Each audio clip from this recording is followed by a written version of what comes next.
Good morning बच्चों, आवाज आ रही क्या? Good morning sir. Good morning, आवाज Good क्लियर आ morning, रही है? आवाज क्लियर आ रही है? सर। आवाज क्लियर आ sir. रही है? Good morning, sir. Good morning, clear आवाज आ रही है क्या? Yes sir. ओके ओके, ठीक है बच्चों, बिना टाइम गवाए हम लोग क्लास चालू करते हैं। Good morning sir. Good morning, good morning, ठीक है। अच्छा, एक बात मैं बता दूं कि आपको तो इस क्लास के बाद में क्या है कि नेक्स्ट टीचर की क्लास आ जाती है, इसलिए अपने को एक ही क्लास मिल पाती है ना, तो एक्यूरेट टाइम पर हम लोग स्टार्ट कर रहे हैं। अब देखो जल्दी से हम लोग, हमारा जो टॉपिक रिमेनिंग बचा हुआ था, हालांकि ये चैप्टर बहुत पहले खत्म होना चाहिए था, लेकिन किसी कारण से नहीं हो पा रहा, आज हम खत्म कर रहे हैं इसको। पर्सन ये है बच्चों, एक बार एक बार सुन लो। पर्सन इस प्रकार से इस चैप्टर का ये होगा आखिरी कि वाहित मल उपचार के चरणों का नामांकित चित्र से वर्णन कीजिए। ठीक है, पर्सन समझ आ गया? प्रीवियस वीडियो में we have already discussed that there are a 3 step in sewerage treatment plant, यानी अगर बात हम करें कि सीवरेज जो ट्रीटमेंट है उसमें 3 स्टेप्स हैं। वाहित मल में उपस्थित जो कार्बनिक पदार्थ है या बीओडी है, उसको हम क्या करते हैं? खत्म करते हैं। अब बच्चों ये तो आप समझ में आ गया, और ये मैंने पहले वाले वीडियो में बता दिया था बीओडी क्या चीज है, ये बता दिया हमने, ये पूरा कंफर्म हो गया। Biochemical oxygen, biochemical oxygen demand बोलते हैं। इसका अर्थ ये होता है कि 1 लीटर पानी में या 1 लीटर अपशिष्ट, जो भी आप बोले, 1 लीटर दारू में बोल दो, उपस्थित कार्बनिक पदार्थों के ऑक्सीकरण के लिए आवश्यक ऑक्सीजन की मात्रा या मांग को बीओडी कहते हैं। और बीओडी का एक्सपोनेंट फॉर्म या फुल नेम बता ही चुका हम लोग, बायोलॉजिकल ऑक्सीजन बोलते हैं इसको, लेकिन केमिकल प्रोसेस होने की वजह से इसको बोलते हैं बायोकेमिकल ऑक्सीजन डिमांड। और ये भी हमने बता दिया था कि किसी भी पदार्थ में या किसी भी सैंपल है, माना जरा आप सैंपल कोई भी सैंपल लेते हैं, माना कहीं नाली का ले लिया, तालाब का ले लिया, नदी का ले लिया या सीवर का ले लिया, तो उस सैंपल में अगर बीओडी ज्यादा है, अगर आपको माना जा रहा है कि 4 सैंपल है और 4 सैंपल में अगर मानो उसका नाम है XYZ जो भी है, उनमें अगर हमारे पास उनकी बीओडी है, तो हम उनकी बीओडी को देखकर हम पता लगा सकते हैं कि इनमें से कि कौन सा, यानी विच इज हाईएस्ट रेसिड्यूल, यानी ज्यादा अपशिष्ट कौन सा है। ठीक है बच्चों, तो ये मैंने बता दिया था कि बीओडी एक्चुअल में हमारे किसी भी पानी या द्रव को मेजरमेंट या उसकी अपशिष्टता को मापने का एक क्या बच्चों? मेजरमेंट या मापक है। ठीक है, अच्छा, और ये बता दिया कि किसी भी द्रव में कार्बनिक पदार्थ यानी ऑर्गेनिक मैटर जितने ज्यादा होंगे, डेफिनेटली वहां पर सूक्ष्म जीव ज्यादा होंगे, और उन सूक्ष्म जीवों को उन कार्बनिक पदार्थों के ऑक्सीकरण करने के लिए किसकी जरूरत पड़ेगी बच्चों? ऑक्सीजन की। और वो ऑक्सीजन कहां से लेंगे? उस जल में से लेंगे। कॉमन सी बात है, जल में से लेंगे। जैसे हम लोग कहां से लेते हैं? हम स्थल वायुमंडल से लेते हैं ऑक्सीजन, तो वही चीज है, उसको हम क्या बोलते हैं? बीओडी। ये कंफर्म हो गया बच्चों? यहां तक समझ आ गया सबके? मोनिका, अजय, निधि, सबके समझ आ रहा है? Yes, sir. Yes, sir. Yes sir. बच्चों 1-2 बच्चे आप अपने स्क्रीन को चालू कर लो, आप लोग वीडियो को चालू कर लीजिए, आप लोग 1-2 बच्चे, जिसे पता लगता रहे। Yes madam. ठीक है, ओके, ठीक है। आपने अभी चालू नहीं किया, आपने 1-2 बच्चे अपने वीडियो को चालू कर लीजिए। ठीक है, मधु चौधरी, अच्छा आज तो मधु बहुत दिनों बाद में, क्या बात है? ठीक है, हाँ जी, ओके बच्चों। इंदिरा, मोनिका, चालू करें हम लोग। सूर्यभान, अब बच्चों ध्यान दीजिए, मैं केवल वीडियो ऑन इसलिए करवाता हूं ताकि आप लोगों का एक फीडबैक जो है, फीडबैक का अर्थ होता है, जैसे आप लोग गर्दन को हिलाते हैं, समझ नहीं आ रहा तो आप यूं करते, तो ये टीचर को कॉन्फिडेंट देता है कि हाँ समझ में आ रहा है या नहीं आ रहा। ठीक है, अब देखो, अब हम लोग पढ़ते हैं वाहित मल उपचार के चरण, जल्दी। यानी वाहित मल उपचार, बच्चों वाहित मल की परिभाषा बता दी मैंने आपको। अब वाहित मल जो उपचार है, उसके उपचार के 3 चरण होते हैं। पहला चरण की बात हम करें, मैंने बता दिया था मैं आपको, इसमें बार बार नहीं लिखूंगा। प्राइमरी, अब बच्चों पहले कौन से करेंगे? प्राइमरी ट्रीटमेंट करेंगे। समझे? अब प्राइमरी ट्रीटमेंट बच्चों एक्चुअली कौन सी विधि से होता है? भौतिक, जो मैं आपको पहले ही बता चुका हूं। अब इसमें क्या होता है बच्चों, सुनो ढंग से, आराम से।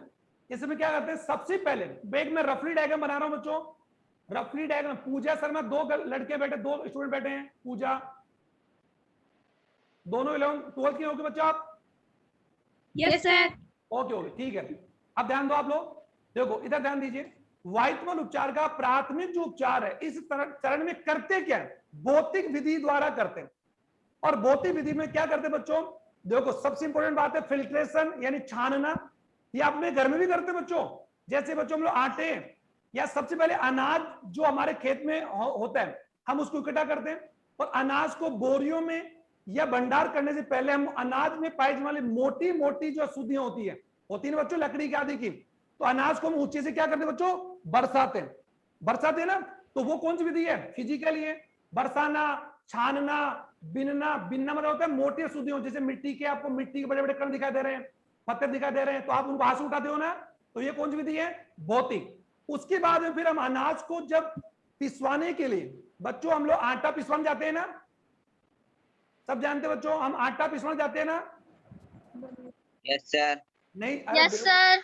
अब बेवकूफ, आटा नहीं पिसवाते, हम अनाज पिसवाते हैं। आटा पिसाओ पहले से, ठीक है कोई बात नहीं। हाँ सर। तो अनाज को जब हम लोग पिसवाने के लिए भेजते हैं, तो अनाज में पाई जाने वाली कुछ अशुद्धियों को आपने देखा होगा अपने घर में आपकी मम्मी को, कि अनाज में पाई जाने वाली कुछ मोटी मोटी अगर कुछ अशुद्धियां दिख जाती है तो वो उनको हाथों से उठाकर अलग करती है, या छानती है, या बिनती है, या फिल्टर, जो भी।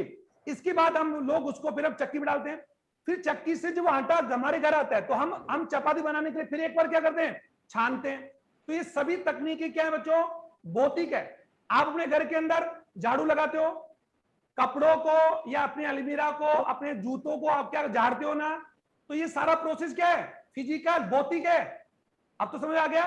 तो प्राथमिक उपचार के रूप में हम क्या करते हैं, जो वायुमल के जो नाले होते हैं यानी सीवरेज लाइन होती है, बड़े बड़े महानगरों या मेट्रोपोलिस शहरों में बच्चों जो सीवरेज लाइन होती है, उन सीवरेज लाइन की बड़े बड़े जो नाले होते हैं, उन नालों को हम एसटीपी यानी सीवरेज ट्रीटमेंट प्लांट के पहले एक बड़े टैंक में गुजारते हैं। बड़ा टैंक, एक बहुत बड़ा टैंक होता है, ओके बच्चों।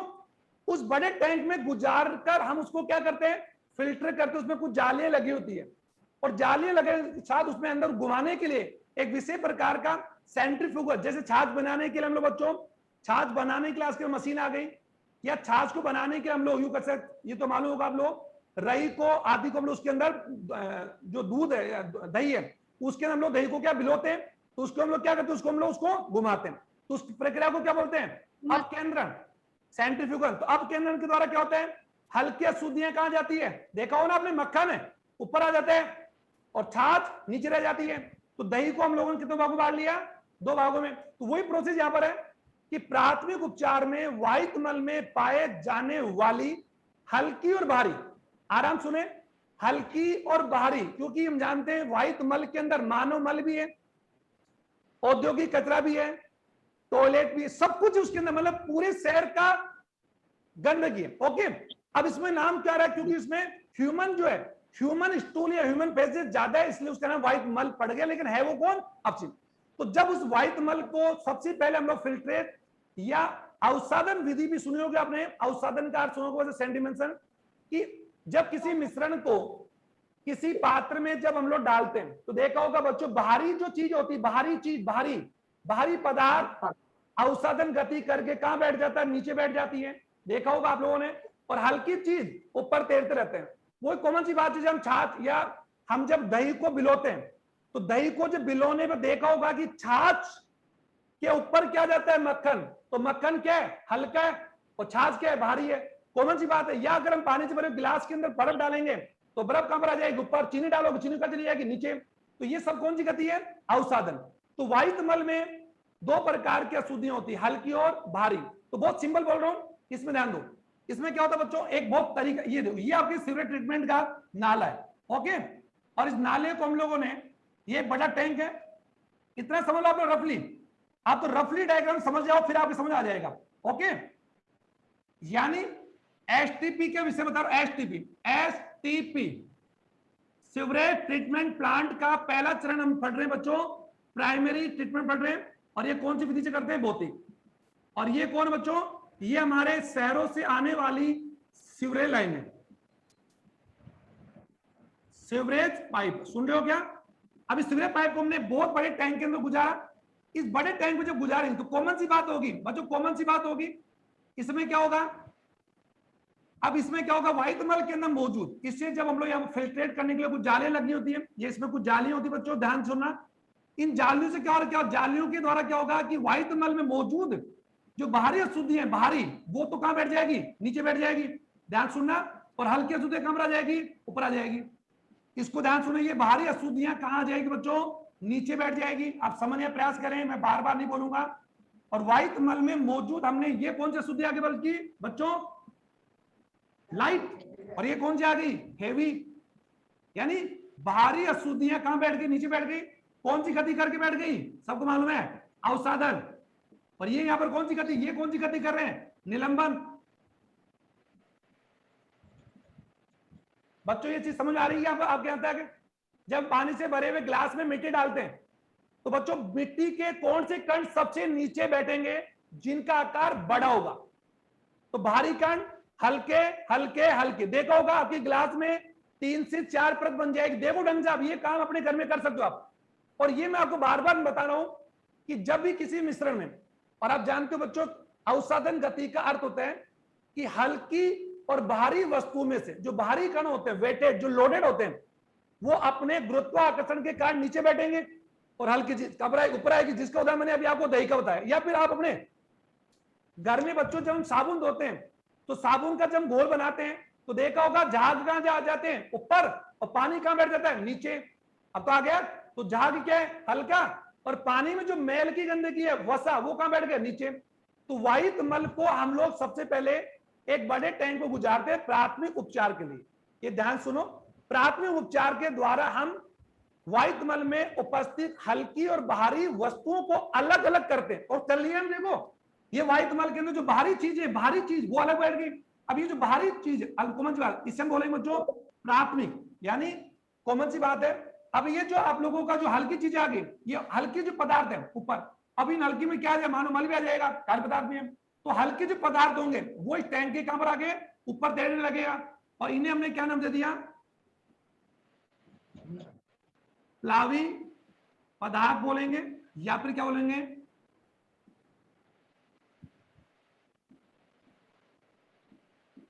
बच्चों ध्यान देना, बहिस्रावी पदार्थ बोले। इस बहिस्रावी पदार्थ के अंदर क्या मौजूद है, कार्बनिक पदार्थ। ओके बच्चों, और जो बाहरी पदार्थ है जिनका वेट ज्यादा है, जैसे मिट्टी है, समझ आ रहा है आपके, मिट्टी है, बजरी है, जो भी बाहरी कण होंगे, धातुएं हैं, धातु है ना। क्या वाहित मल में उद्योगों से निकलने वाली धातु भी मौजूद है क्या, हाँ। तो वो सब की सब मिक्स है। क्या कर लिया, पहली विधि द्वारा वाहित मल में उपस्थित हल्की और बाहरी वस्तुओं को या गंदगियों को अलग कर दिया। तो अब जो नीचे बैठ गई, जो नीचे बैठ गई, इसका नाम क्या बच्चों आपने क्या रखा, प्राथमिक अपंग। आराम सुनो, और आप प्राथमिक कार्य जानते होंगे, प्राइमरी स्लज। बच्चों आराम सुनो, और ये आपके गोबर गैस में आता है स्लज टैंक, याद करो, स्लज याद करो, स्लेरियो स्लज। तो गोबर गैस टैंक में मैंने बताया था कि गोबर गैस बनने के बाद डाइजेस्टर टैंक में जो गंदगी नीचे बैठ जाती है उसे हम क्या बोलते हैं, स्लज बोलते हैं, याद है। और उसी स्लज को हम स्लज टैंक में निकालकर खेतों में खाद के रूप में यूज करते हैं। फिर उसको हमने स्लज क्यों बोला, क्योंकि वो गोबर में से गोबर गैस बनने के बाद में शेष बचने वाला अपशिष्ट था, अपंग था, लेकिन वो भारी था और वो पहले बैठ गया। और डाइजेस्ट टैंक से हम निकास द्वारा उसे हम स्लज टैंक में डालकर, ट्रॉली आदि में डालकर खेतों में इसका यूज करते हैं। तो वही बात यहां पर है, बस वहां पर वो गोबर की बात है, यहां पर वाहित मल की बात चल रही है। अब ध्यान दो, तो वाहित मल मानव के प्राकृतिक जो संसाधन है, खासतौर पर नदियां और आपकी मृदा यानी मिट्टी के लिए खतरनाक एक अपशिष्ट है। इन्हें नदियों में डालने जाने से पहले नदी के किनारे पे क्या लगाए जाते हैं, मैंने बताया था, एसटीपी प्लांट, वाहित मल उपचार संयंत्र लगाए जाते हैं, जिसको लेकर भारत सरकार के 2 बड़े मंत्रालय, फॉरेस्ट और एग्रीकल्चर जो मिनिस्ट्री है, वो इसको लेकर काम कर रही है। ओके बच्चों, खास तौर पर अगर बात हम करें, ये जो सरकार चल रही है, इस सरकार का पूरा फोकस, मैं तो ये नहीं बोलूंगा क्योंकि ये सरकार या पिछले सरकार सबने काम हमारे देश के लिए किया, इस सरकार का थोड़ा सा मुख्य एजेंडा अगर हम देखते हैं तो सफाई को लेकर है। तो वही अभियान आप देख रहे होंगे। अब बात आती है कि प्राथमिक उपचार के द्वारा हमने वाहित मल को 2 भागों में बांट लिया। नंबर 1 प्राथमिक अपंग और बहिस्रावी। बच्चों दिख रहा है क्या? प्राथमिक अपंग वाहित मल में पाई जाने वाली बाहरी अशुद्धियां हैं, लोडेड वेस्ट है, जो कहां बैठ गई? नीचे बैठ गई। इन्हें मतलब हमने इनको अलग कर लिया। और यहां से निकास, इसके अंदर यहां पर क्या होता है बच्चों? निकास होता है। देखो ये निकास, इस निकास से निकालकर इस टैंक की हम सफाई करते हैं, इसको निकालकर कहां डाल कर सकते हैं? खेतों में, ठीक है। लेकिन क्या अब इस बहिस्रावी को क्या अब हम लोग नदी में डाल दें? नहीं, क्योंकि अभी इसका कौन सा उपचार बाकी है? सेकेंडरी और टर्टियरी बाकी है ना। तो पहले उपचार में हमने क्या किया बताओ? कौन सी विधि का प्रयोग किया हमने? छानना, क्योंकि यहां पर क्या फिल्टर जाले लगे हुए क्या? हाँ, तो हमने कौन सी तकनीक अपनाई? फिल्ट्रेशन और अवसादन। और बच्चों अवसादन कौन सा? अवसादन कौन सी टेक्निक होती है? मैं फिर कह रहा हूं, अगर मैं आपको बच्चों एक चीज दूं, मैं अगर आपको मिश्रण दूं और मैं बोलूं मिश्रण के सभी अवयवों को आप अलग करो, तो किसी मिश्रण में अगर 5 घटक है तो क्या मिश्रण के 5 घटकों को आप अलग कर सकते हैं? हाँ, हाँ, याद है ना आपको बच्चों? हम लोग उनको अलग कर सकते हैं ना, और सबको मालूम यूं कर सकते हैं। उसके तरीका अगर बात हम कर सकते हैं, कॉमन सी बात है कि हम भौतिक विधियों द्वारा ही हम लोग उसको अलग कर सकते हैं। तो वाहित मल में उपस्थित बाहरी अशुद्धियां नीचे बैठ जाएगी। इन बाहरी अशुद्धियों में गंदगी, मिट्टी, बजरी, रोड़ी। अच्छा, क्या वाहित मल में बच्चों घरेलू या शहर में बनने वाली जो हमारी फैक्ट्री या बड़ी बड़ी इमारत होती है, या पुल बन रहे हैं, बड़ी बड़ी हमारी बिल्डिंग बन रही, क्या उनका वेस्ट भी जाता है क्या? हाँ। क्या सीमेंट भी है? यस। बजरी भी है? यस। अब आप बोलो सर ये कैसे? अरे भाई कॉमन सी बात है, अगर शहर में रोड बन रही है तो रोड बनने में बजरी का, सीमेंट का, आदि का यूज होगा, तो वो वेस्ट कहां जाता है? सीवर में जाता है। बड़े बड़े इमारत बन रही है तो इमारत में क्या सीमेंट का यूज नहीं होता बच्चों? बजरी का यूज नहीं होता है, ईंट का यूज नहीं होता, तो ये सब कहां जाते हैं? सीवर में जाते हैं। तो सीवर में मौजूद अशुद्धि, बाहरी अशुद्धि होगी, वो कहां बैठ जाएगी? नीचे। इन बाहरी अशुद्धियों को क्या नाम दोगे? Primary sludge. अब प्राथमिक स्लज को ट्रीट करने की आवश्यकता नहीं, अतः हमने वाहित मल में से बाहरी अशुद्धि को अलग कर लिया। अब जो ऊपरी वाला अशुद्ध देख रहे हैं ये बहिस्रावी, ये बच्चों दिख रहे होगा आपको? एस्टून देख रहे होंगे, एस्टून। ये जो आप बहिस्रावी देख रहे हैं जो हल्की है, इसमें अब इसको कहां भेजा जाएगा? अगले उपचार के लिए। और अगला उपचार कौन सा होगा? द्वितीयक उपचार। कौन सा होगा बच्चों? द्वितीयक उपचार। सुन रहे हैं आप? सुन रहे हैं? तो पहले चरण में हमने क्या कर लिया? पहले चरण में हमने वाहित मल में उपस्थित हल्की और भारी पदार्थों को अलग अलग करके हमने बहिस्रावी पदार्थ जो अभी भी अशुद्ध है उसको, और प्राथमिक अपंग जो बाहरी है उनको अलग कर लिया। अब बहिस्रावी जो पदार्थ है उसे हम कहां भेजेंगे बच्चों? अगले टैंक में। क्या अगला टैंक भी उससे जुड़ा हुआ है? हाँ, क्योंकि एसटीबी प्लांट में बच्चों एक टैंक नहीं है, बहुत सारे टैंक है। तो मैं बोलूंगा वहां पर बहुत सारे टैंक है। पहले टैंक में पहला प्रोसेस, फिर दूसरा, फिर तीसरा। वही बात है बच्चों, आपकी जैसे एक उदाहरण दे रहा हूं, जब कोई व्यक्ति का एक्सीडेंट हो जाता है, हालत हो गई, एकदम ठीक नहीं है, तो एक्सीडेंट के बाद सबसे पहले हम उसको हॉस्पिटल पहुंचाते हैं। हॉस्पिटल में इमरजेंसी के जो डॉक्टर होते हैं वो उसका प्राइवेट ट्रीटमेंट करते हैं, यानी उसकी कॉटिंग करना, ये कर सकते हैं, जो भी आप समझते हो। उसके बाद में फिर उसका अगले चरण के रूप में उसको रेफर करते हैं बड़े हॉस्पिटल में। देखा होगा आपने, रेफर करने के बाद फिर उसका एग्जामिन होता है कि उसकी बॉडी में कहां से इंजरीज है, सिर की इंजरीज है कि क्या है। फिर इंजरी को एग्जामिन करके अगले चरण में फिर डॉक्टर उसका क्या करते हैं? ऑपरेशन करते हैं। अब तो समझ जाओ, अब तो आ गया। ये थोड़ी होगा कि किसी व्यक्ति का एक्सीडेंट हुआ उसको सीधा जाकर ऑपरेशन थिएटर ले जाओगे, तो एक प्रोसेस के अनुसार चलना पड़ता है। जैसे कि स्कूल में बच्चा पहले किस में आएगा बच्चों? सबको ध्यान है, प्ले ग्रुप के अंदर नर्सरी में आएगा, फिर यूकेजी में आएगा, फिर प्रेप में आएगा, फिर फर्स्ट में। ये होता है।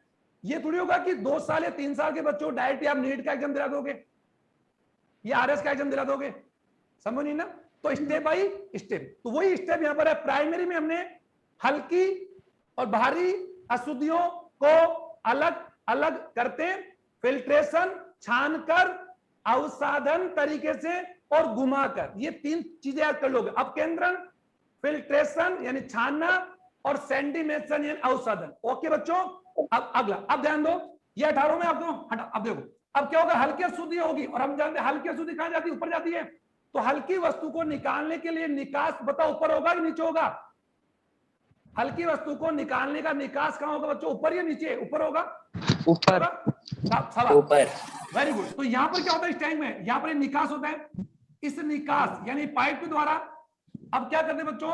इस बहिस्रावी पदार्थ को हम अगले टैंक में, किसमें बच्चों? अगले टैंक में भेजते हैं। ये ध्यान सुनो। और ये सब के सब एचटीपी जो प्लांट है बच्चों वो किससे बना होता है? ईंट, बजरी, रोड, यानी बिल्कुल पक्का प्लांट होता है। ये आपका मकान होता है। अपने मेहता स्कूल है ना, मेहता स्कूल से भी कम से कम आप मान के लो इसका 10 गुना तो नहीं, ज्यादा हो जाएगा, इससे डबल मान लो। अब देखो मेहता स्कूल में कितनी बड़ी बिल्डिंग आप देख लीजिए। तो इतनी बड़ी बिल्डिंग का आप लोग एरिया देख लो। आप इतने बड़े एरिया में नदियों के किनारे पर ऐसे प्लांट होते हैं, और वो प्लांट ईंट, बजरी, सीमेंट, लोहे से बने हुए पक्की इमारत होती है, और उसके अंदर अलग अलग चैम्बर होते हैं। ओके बच्चों, और वहां काम करने के लिए बड़े लेवल के सिविल इंजीनियर काम करते हैं, लेबर काम करती है, मजदूर काम करते हैं। ओके बच्चों, तो ये नहीं छोटा काम नहीं, बड़ा काम है। अब इसमें क्या होगा, ये मैं आपको अब देखो अगले चरण में क्या होगा। इस व्हाइट मल को, अब ये कौन सा पदार्थ है यहाँ पर? बहिस्रावी। तो आप लोग परिभाषा कर लोगे, परिभाषा आ जाए। बहिस्रावी किसे कहते हैं? तो व्हाइट मल उपचार के, प्राथमिक उपचार के दौरान हल्के अशुद्धियों को बहिस्रावी कहते हैं, और बाहरी अशुद्धियों को प्राथमिक अपंग कहते हैं। इनमें से किस पदार्थ को आगामी स्टेप के लिए लेकर जाते हैं? बहिस्रावी को। प्राथमिक आवश्यकता नहीं है क्योंकि वो नीचे बैठ गई, उसको हम निकाल कर क्या खेत में यूज कर सकते हैं क्या? तो मैं बोलूंगा यस, लेकिन उसमें से भी भारी चीजों को अलग करके, पत्थर है, ईंट है, आदि को अलग करके फिर हम उसको खेत में यूज कर सकते हैं। ठीक है, अच्छा अब देखो, अब इसमें क्या होगा बच्चों, ये हमारा अब यहां कौन तक नहीं चालू हो जाएगी, अब चालू हो जाएगा दूसरा, और यहां चालू हो गया द्वितीय उपचार। बच्चों समझ आ रहा है क्या? द्वितीय उपचार। अब द्वितीय उपचार का अर्थ हो गया, ये द्वितीय उपचार कौन तकनीक से करेंगे? जैविक। प्राथमिक में हमने किसका उपयोग किया था? भौतिक विधि का प्रयोग किया था। पर ये ध्यान देना है, प्राथमिक में भौतिक का, और भौतिक भी कौन कौन सी अभी मैंने लिखी आप लोगों ने। अपकेंद्रण,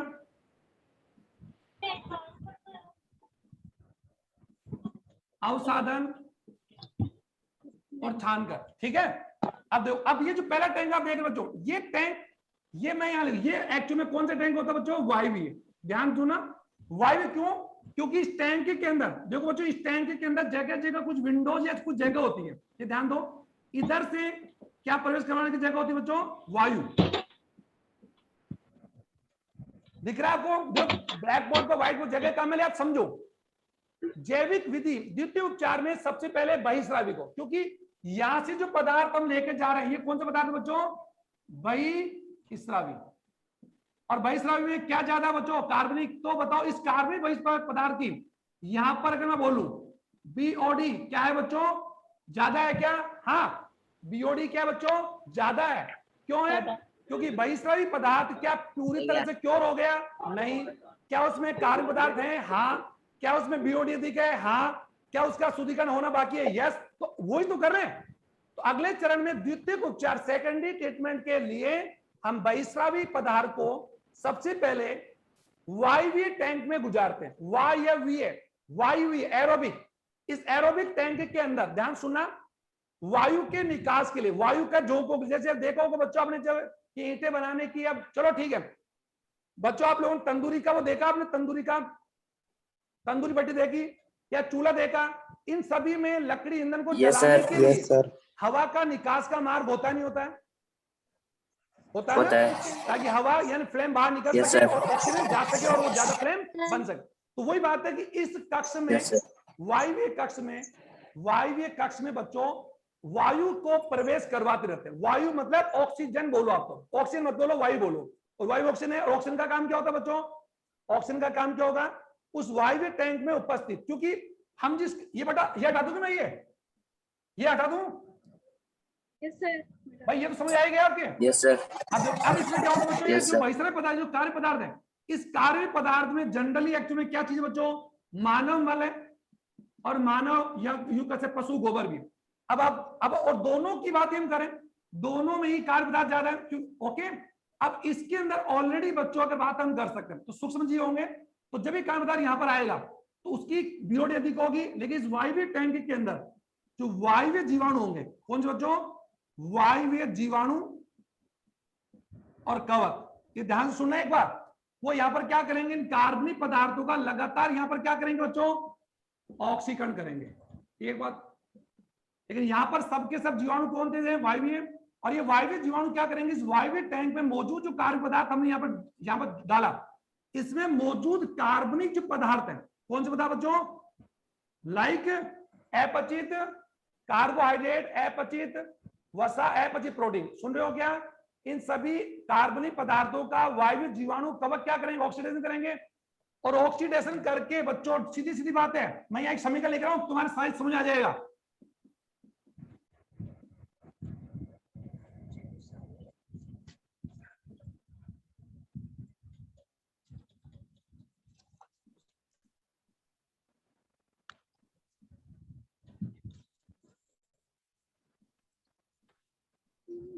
सबको पता बच्चों ये किसका समीकरण लिखा मैंने? वायवीय यानी ऑक्सीशोषण का। और ऑक्सीश्वसन, या तो बताओ इस वायवीय टैंक में जो जीवाणु या कवक होंगे वो यहाँ पर क्या करेंगे? इन पदार्थों का, और ये पदार्थ इनके हमारे लिए तो क्या है? अपशिष्ट। इनके लिए क्या है? भोजन। इन जीवाणु, अब राइट, अब तुमने बोला सर जीवाणु कहां से है? मैंने बोला वायु में। क्या वायु में बैक्टीरिया नहीं है? है। क्या वायु में कवक नहीं है? है। तो इस टैंक में हम लोग वायु के झोंके वायु क्यों डाल रहे हैं? ताकि वायु में मौजूद बैक्टीरिया अंदर जाए और बहिस्रावी पदार्थ, कौन सा पदार्थ? बहिस्रावी पदार्थ जो हमने डाला था, उस बहिस्रावी पदार्थ में उपस्थित कार्बनिक पदार्थों का लगातार ऑक्सीजन करके क्या प्राप्त करें? ऊर्जा। क्या प्राप्त करें? ऊर्जा। उस ऊर्जा का, अच्छा बताओ आपके शरीर की कोशिकाओं में बच्चों ऑक्सीजन क्रिया हो रही है क्या? होती है। उस ऊर्जा का प्रयोग आप खुद करते हो या किसी दूसरे को देते हो? हम खुद करते हैं। और उसको आप उस क्रिया का नाम याद करो। उसको आपने नाम क्या बोलते हैं? स्वांगीकरण बोलते हैं। क्या होते हैं? स्वांगीकरण। और उसी ऊर्जा का यूज आप यूज करते हो अपने एक्टिविटी में, काम करने में, मसल्स में, सोने में, उठने में, जाग, जो कुछ भी काम करते हो आप अपने ग्रोथ में, ओके बच्चों, अपने रिपेयर में, अपने मेंटेनेंस में करते हो ना। तो अब यहाँ पर ये जो वायवीय जीव जो होंगे वो ऑक्सीकरण करके क्या प्राप्त करें? ऊर्जा। और उस ऊर्जा कहां प्राप्त होगी? टैंक में होगी। इस ऊर्जा का उपयोग वो सूक्ष्म जीव क्या करेंगे? ये सूक्ष्म जीव जो होंगे, ये जो कवक जो मैं आपको लिख रहा हूं, कौन बच्चों? मैं नाम लिख रहा हूं बच्चों, जीवाणु और कवक जो होंगे वो इस ऊर्जा का यूज किस में करेंगे? अपने जनन में करेंगे। और जनन करके इनकी क्या हो जाएगी बच्चों? वृद्धि होगी। क्योंकि जीवाणु कवक प्राय कौन जनन कहलाएंगी? और कुछ ही दिनों में या कुछ ही घंटों में इस वायवीय टैंक के अंदर इन जीवाणु और कवकों की बहुत अधिक संख्या बढ़ जाएगी। समझ आ रहा है? और बहुत अधिक संख्या बढ़ जाएगी। तो इस बहुत अधिक संख्या को अगर बात हम करें, ये ध्यान दीजिए, इस बहुत अधिक संख्या को हम फ्लॉक्स या उणक कहते हैं। उणक या फ्लॉक्स क्या बोलते हैं बच्चों? वायवीय टैंक, द्वितीयक उपचार के वायवीय टैंक में कार्बनिक पदार्थों के ऑक्सीकरण के द्वारा प्राप्त ऊर्जा से जीवाणु और कवक जनन करके अपनी वृद्धि करते हैं। और जीवाणु की इस वृद्धि या इस संख्या को हम क्या बोलते हैं? उणक बोलते हैं। ये ध्यान दोगे, उणक या फ्लॉक्स बोलते हैं। ये फ्लॉक्स लगातार क्या करेंगे बच्चों? ये जीवाणु कवक क्या करेंगे? इन कार्बनिक पदार्थों का लगातार ऑक्सीजन करेंगे। और कार्बनिक पदार्थों लगातार ऑक्सीजन करने की वजह से इस पदार्थ की क्या घट जाएगी?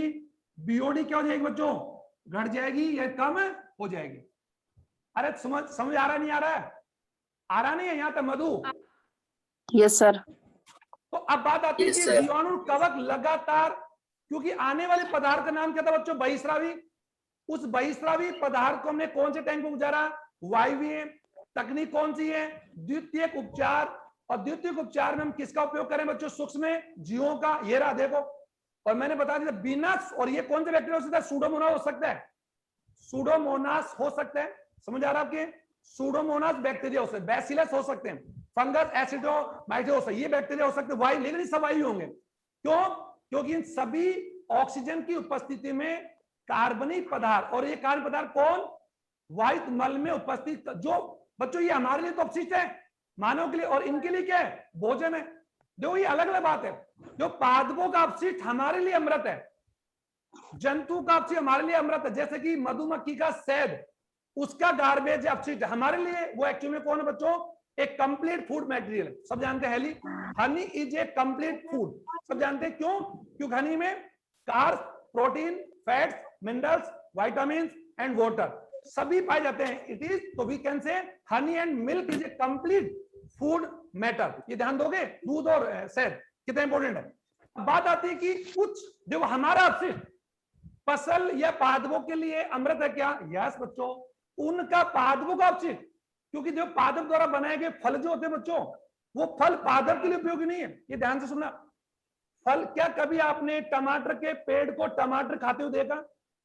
या कभी मंडी में या कभी आप कहीं गए हो कि टमाटर का पेड़ खड़ा है और वो एप्पल खरीद रहा हो, पपीता खरीद रहा हो, पूछ रहा हो उससे आप जामुन के भाव हैं?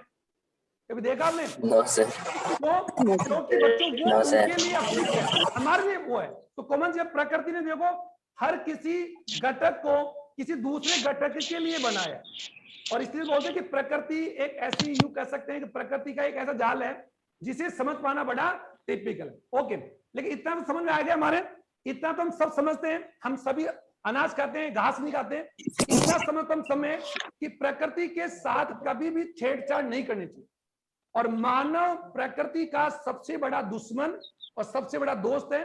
लेकिन मानव कभी कभार ये मान बैठता है कि मैं प्रकृति से ज्यादा ताकतवर हूं, जबकि आप जानते बच्चों कि प्रकृति से बड़ा कोई नहीं है। हम किसी भगवान को, किसी अल्लाह को, इनको तो हमने नहीं देखा, लेकिन प्रकृति को हमने देखा। क्या हमने बाढ़ देखी? हाँ। क्या हम सुनामी देखी? हाँ। भूकंप, ज्वालामुखी, अर्थक्वेक, थंडर ब्लास्ट, ये सब देख रहे हैं। ये सभी मानव के सामने अपने आप में बहुत बड़ा चैलेंज है। और प्रकृति जब अपना तांडव दिखाती है तो प्रकृति के सामने मानव अपने, यूं कह सकते हैं, सारी सिट्टी बिट्टी गुम जाती है। क्योंकि हालांकि मानव सबसे बुद्धिमान प्राणी, लेकिन प्रकृति के सामने किसी की भी कोई औकात नहीं। और हम प्रकृति में छेड़छाड़ कैसे करें बच्चों? देखो, ज्यादा कीटनाशक प्रयोग कर रहे हैं, कीटनाशक प्रयोग कर रहे हैं, उर्वरक का प्रयोग कर रहे हैं, रासायनिक पदार्थों का यूज कर रहे हैं, भौतिक संसाधन का, एसी का, कूलर का, फ्रिज का यूज कर रहे हैं। अब देख लिया, आप वनों की कटाई कर रहे हैं, औद्योगिक कल काम बढ़ा रहे हैं, और नदियों को हम लोग यूं कैसे सिकोड़। तो ये सारा काम क्या कर रहे हैं? प्रकृति के साथ छेड़छाड़, और उसका नतीजा प्रकृति हमारे ऐसे गाल पर मारती है जिसका हमारे पास कोई इलाज भी नहीं। बच्चों, पर ईयर लाखों करोड़ों लोग, लाखों नहीं करोड़ों लोग प्राकृतिक आपदाओं में मारे जाते हैं। और उन प्राकृतिक आपदाओं का सबसे बड़ा उदाहरण अगर आपको देखना है तो बिहार जाइए, आप चाइना जाइए, पता लग जाए बाढ़ से कितने लोग मरते हैं, कितने जानवर मरते हैं, कितने बीघा फसल उजड़ रही है। कल का तस्वीर माला नहीं बताऊंगा, ऐसी ऐसी तस्वीर टीवी में देखते हैं। राजस्थान में देखा होगा, राजस्थान में प्राकृतिक आपदा देखी होगी, सूखा, अकाल। तो प्राकृतिक आपदा के बच्चों हर जगह अलग अलग रूप है। और अगर हम पिछले दिनों की बात हम करें तो राजस्थान में 40 से 50 लोग बिजली से मर चुके हैं बच्चों, आकाशीय बिजली से। तो ये क्या है बच्चों? प्राकृतिक आपदा ही।